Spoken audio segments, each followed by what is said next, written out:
আসসালামু আলাইকুম ওয়া রাহমাতুল্লাহ। নাহমাদুহু ওয়া নাস্তাগিনুহু ওয়া নাস্তাগফিরুহ ওয়া নাউযু বিল্লাহি মিন শুরুরি আনফুসিনা ওয়া মিন সাইয়্যাতি আমালিনা। মাই ইয়াহদিল্লাহু ফালা মুদিল্লা লাহু ওয়া মাই ইউদ্লিল ফালা হাদিয়া লাহু। আনা আশহাদু আন লা ইলাহা ইল্লাল্লাহু ওয়াহদাহু লা শারীকা লাহু ওয়া আশহাদু আন্না সাইয়্যিদানা ওয়া হাবিবানা ওয়া মাওলানা মুহাম্মাদান আবদুহু ওয়া রাসূলুহু আল্লাযী আরসালাহু বিল হক বাশীরা ওয়া নাযীরা ওয়া দাইয়ান ইলাল্লাহি বিইذনিহি সিরাজান মুনীরা।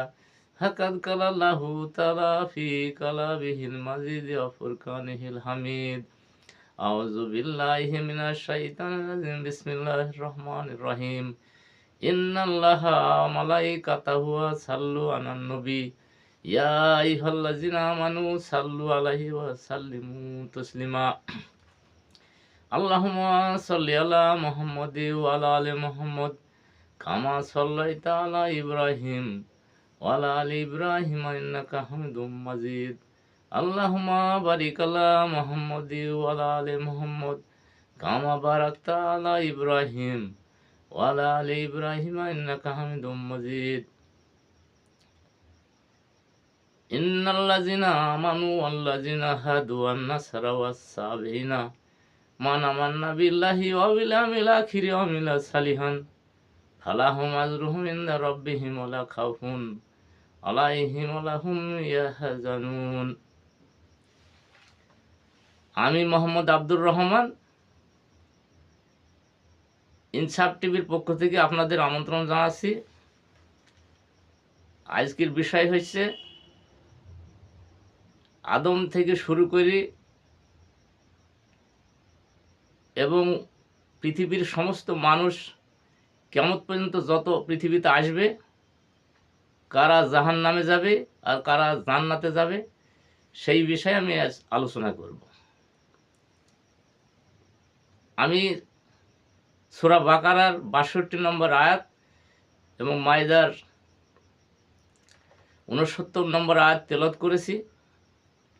মহান আল্লাহ বলেন, নিশ্চয়ই যারা মুসলমান, ইহুদি, খ্রিস্টান বা সাবেইন যারাই ঈমান এনে সৎকর্ম করবে তারাই জান্নাতে যাবে।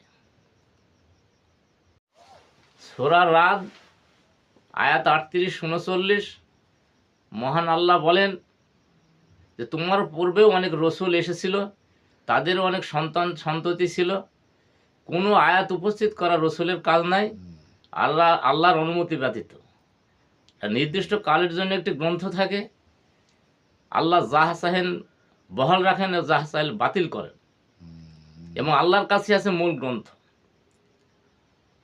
তো এই আয়াতের দ্বারা বোঝা যায় যে আদম থেকে শুরু করি মুহাম্মদ সাল্লাল্লাহু আলাইহি ওয়াসাল্লাম পর্যন্ত যত নবী এসেছে সে নির্দিষ্ট কালের জন্য এবং নির্দিষ্ট গ্রন্থ ছিল।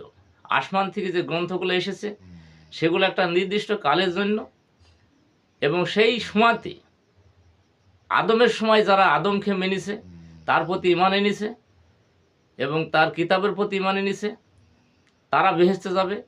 যারা আদমের প্রতি ঈমান আনেনি, আল্লাহর বিধানকে অনুসরণ করেনি, তারা জাহান্নামে যাবে। ঠিক নূহ, হুদ, সালেহ, ইব্রাহিম, ইসমাইল, ইয়াকুব, ইউসুফ, যারাই এই পৃথিবীতে যত নবী এসেছে তাদের প্রত্যেক নবীর অনুসারী যারা তাদের প্রতি ঈমান এনেছে এবং আল্লাহর বিধানের অনুসরণ করেছে তারাই জান্নাতে যাবে, আর যারা তাদের অনুসরণ করেনি তারা জাহান্নামে যাবে। তো এই জাহান্নামে যারা যাবে তারা এই পৃথিবীতে খেয়াল খুশির অনুসরণ করবে। আল্লাহ বলেন, যারা খেয়াল খুশির অনুসরণ করে, যারা মন গড়া কথা বলে, তারাই জাহান্নামে যাবে, আর যারা বিধানের অনুসরণ করে তারাই জান্নাতে যাবে। তো নির্দিষ্ট কালের জন্য একটা গ্রন্থ থাকে। তো এই নির্দিষ্ট কালের গ্রন্থগুলোর ভিতরে মুহাম্মদ সাল্লাল্লাহু আলাইহি ওয়াসাল্লামের প্রতি নাজিল হয়েছেন কোরআন, এবং এই গ্রন্থকে যারা অনুসরণ করবে এবং আমাদের মুহাম্মদ সাল্লাল্লাহু আলাইহি ওয়াসাল্লামের প্রতি যারা ঈমান আনবে তারাই জান্নাতে যাবে, যারা আনবে না তারা জান্নাতে যাবে না।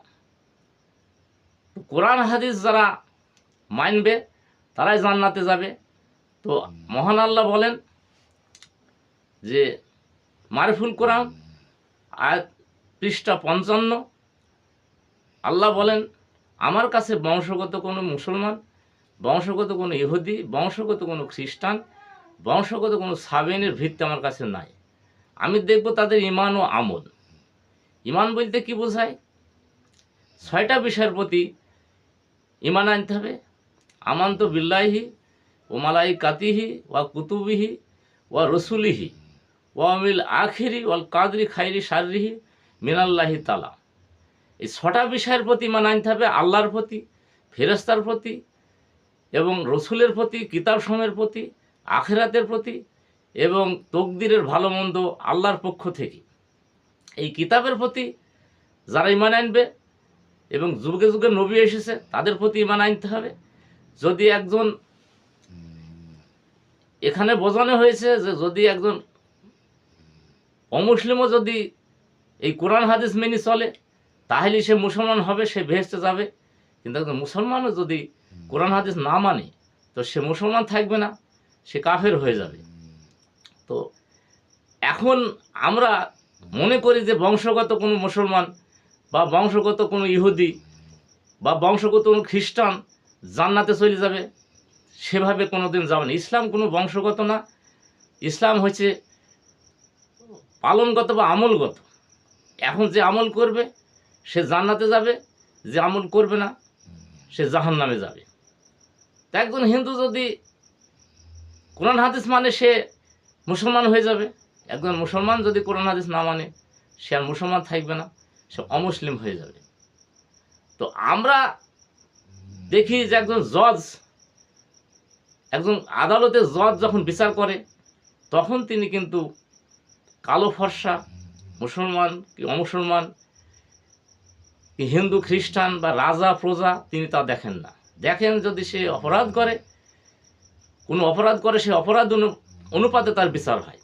যদি সে চুরি করে, যদি সে খুন করে, তাহলে সেই অনুপাতেই তার সংবিধান অনুসারে বিচার হয়।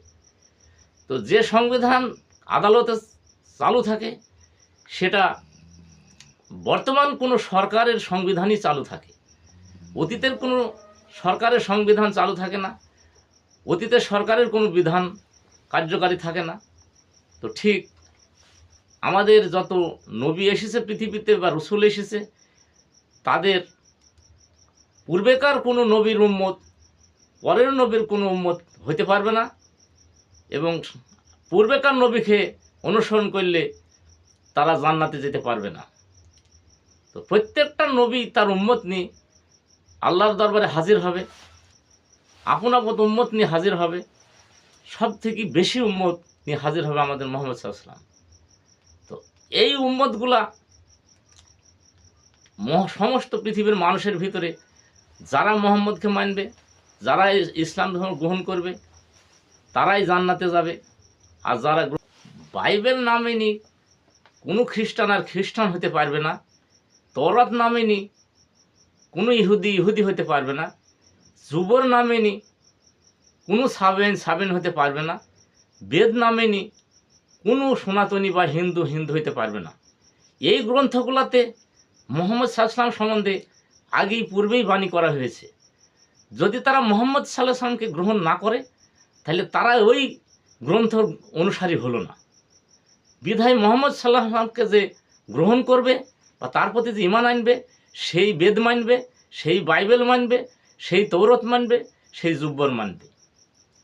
এখানে বংশগত কোনো আহলে হাদিস, বংশগত কোনো হানাফি, বংশগত কোনো হাম্বলি, বংশগত কোনো সাফি এর ভিত্তি নেই।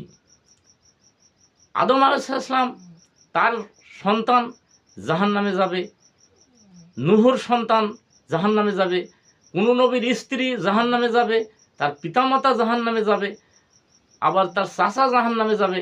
তো নবীরাই যদি তাদের সন্তানকে বেহেশতে নিয়ে যেতে না পারে, নবীরাই যদি তাদের পিতামাতাকে জাহান্নাম থেকে বাঁচাতে না পারে, তবে আমাদের সাধারণ মানুষের ভাগ্যে কী ধরনের কি আছে সেটা আমাদের বুঝতে হবে। আমরা যদি কাউকে অনুসরণ করি, কোনো আউলিয়া অনুসরণ করি, সূরা আরাফ আয়াত নম্বর 3 মহান আল্লাহ বলেন, তোমরা বিধানের অনুসরণ করো, আমি যা নাজিল করেছি তার অনুসরণ করো, কোনো অলিয়া আওলিয়াদের অনুসরণ করো না, কোনো বন্ধুদের বা অভিভাবকের অনুসরণ করো না, বা খেয়াল খুশির অনুসরণ করো না।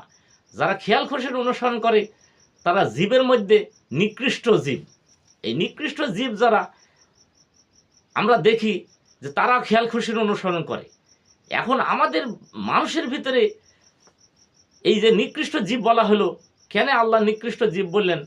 কারণ আসলেই পশু পাখির যেমন মানুষকে কোনো লজ্জা করে না, যারা কোনো অর্ধনঙ্গ হয়ে চলাফেরা করে, যারা নগ্ন হয়ে চলাফেরা করে, তারাও কোনো মানুষকে লজ্জা করে না, তারা আল্লাহকেও লজ্জা করে না, কাউকেই তারা লজ্জা করে না, তারা পশুর মতোই চলে।